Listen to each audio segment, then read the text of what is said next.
the final end result and taste testing. So first I'm going to try to put it on there, and I hope it's gonna work. I think there it goes.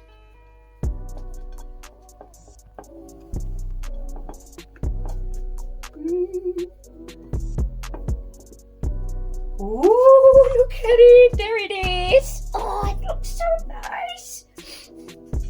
Look at it! And there in the bottom, as you can see, there's also. So, yeah. I always think this is very sad because I have to cut it right now. But of course, I'm gonna cut it for you guys and we're gonna taste it. Okay, so I have to cut it, so it's kind of sad, but I'm gonna do it anyways.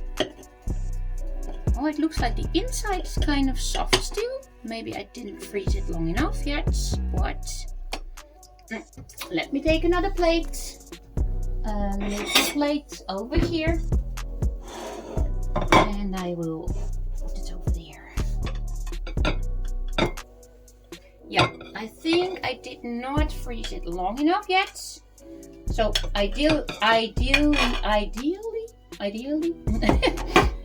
want to make it a little longer, but I'm gonna take off a little piece. Oh, I cut it off the waffle, but that's fine. I'm gonna try it out. It looks so nice.